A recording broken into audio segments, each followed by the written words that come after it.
Hey, how's it going? This is Brooks with Character Design Forge, trying a few new things in here with lighting. This week I thought it would be fun to do an exercise where I redesign the characters of Mega Man and Proto Man. Now the idea with this exercise is to take the existing character and just go with sort of an alternate conceit. Nothing wrong with the original character necessarily, but pursuing a design of them from a different angle maybe. Now, I had a lot of fun doing this exercise. If you don't particularly like it, you prefer the original, that's completely fine. The original still exists, and you and I can still both be Mega Man fans. Now, I've always loved the traditional Mega Man franchise, maybe just a tiny bit more than the X series, although I love that series as well. Now, my favorite character in the Mega Man franchise has to be Proto Man. He just has this really cool, stoic, mysterious wanderer vibe to him, and come on, that scarf is super cool. Now, the main conceit or reason for my redesign is to make it less ambiguous that Mega Man is a robot. Now, sometimes because of the skin tone on his face, or especially in the recent Mega Man Powered Up cartoon, it might actually be hard to understand that Mega Man is a robot, and instead might be mistaken for a superhero, or a human in a suit, a cyborg, or something like that. Now, before I got started with my actual sketches, I traced back the succession of Mega Man, what came before him. And Mega Man as a concept is kind of a direct inspiration from Osamu Tezuka's Astro Boy series. And really the idea is similar. A scientist builds a robot boy with powers. Now, interestingly enough, if you take a step further back, Astro Boy actually borrows a lot from the story of Pinocchio, and it makes some thematic sense too. A man builds a synthetic child who learns to become more human. With those inspirations in place, I gathered some reference from another source that you'll see in a second, and while this redesign that I made isn't necessarily a huge departure from the official one, it isn't perfect and there's some things I would love to have done with some more time. I'm really excited for you to see what I came up with.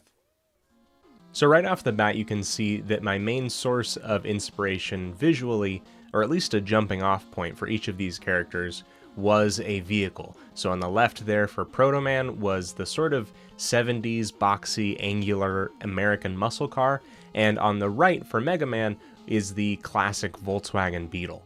And the reason for this has to do with the shape language of each of these vehicles.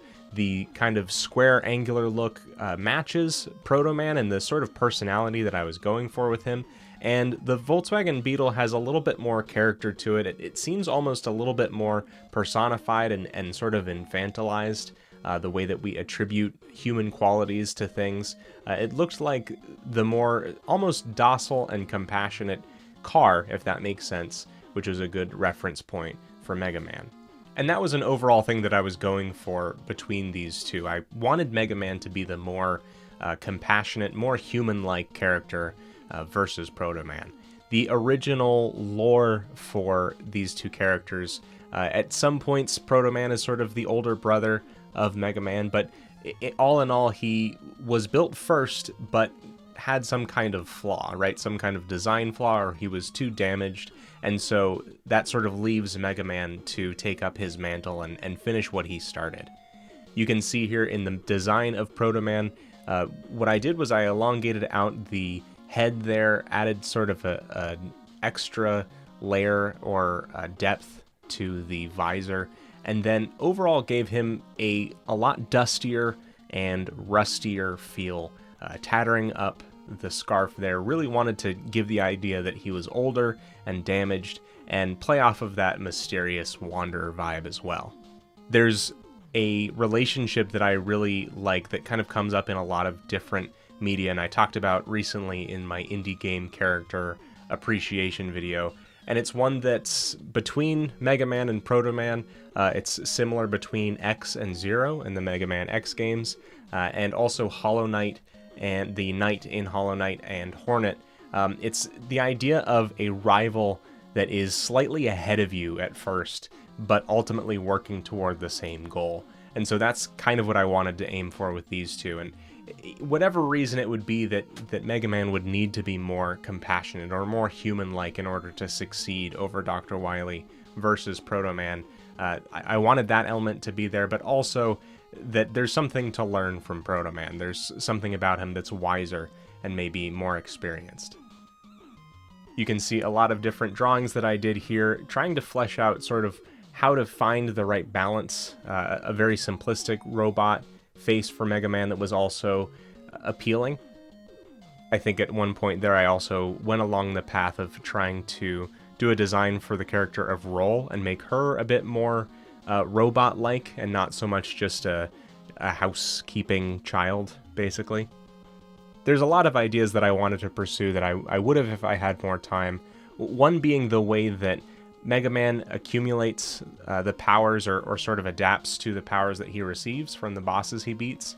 And that's something that actually, I started this a while ago, but it's something that's worked well recently in Mega Man 11, where Mega Man doesn't just change color when he receives a new power-up, but he sort of assimilates a little bit of shape language and a little bit of something else physical from the boss that he beats. And I kind of wanted to do that with some of the original games, maybe Mega Man 1 and Cutman and all those guys, but obviously this was a lot of work in and of itself. I played around a bit with some posing differences here too, although really I got to a point where some of those initial sketches that I did of Mega Man were just sort of perfect, and from there on out, doing the more detailed or differently posed versions, it was always sort of chasing that original, and the same with Proto Man there too.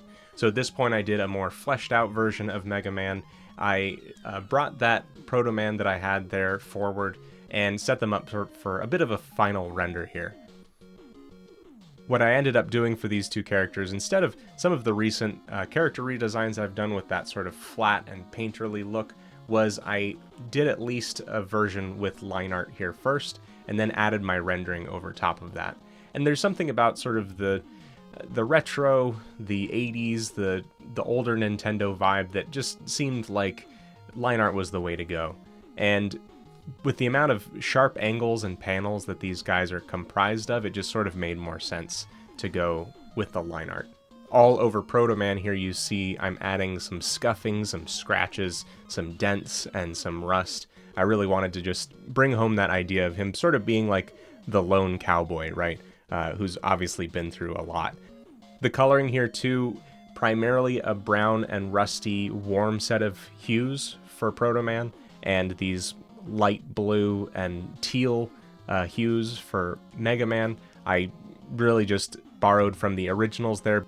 There's a lot of elements that I maintained and kept the same. For example, the Mega Buster is so iconic that I just couldn't help but retain that. However, on Proto Man, it's a lot different. There's sort of a little slot underneath there for it to hang on his other arm. But I'm most happy with the way that I sort of positioned Mega Man's waist to have a bit more of a shorts look, kind of like Astro Boy, and I even at one point was kind of tempted to add lines or panels that were reminiscent of suspenders like Pinocchio, but I decided against that.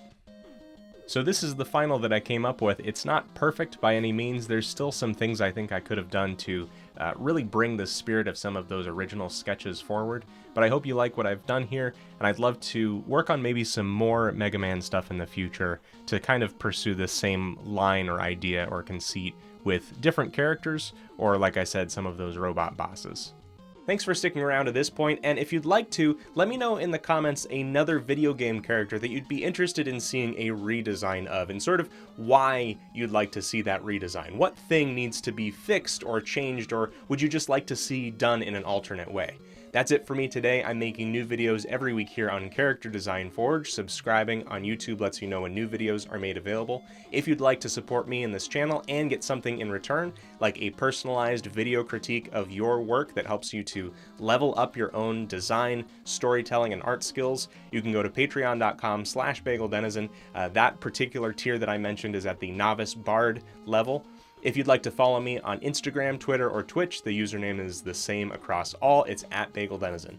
Thank you so much for watching, and have fun creating.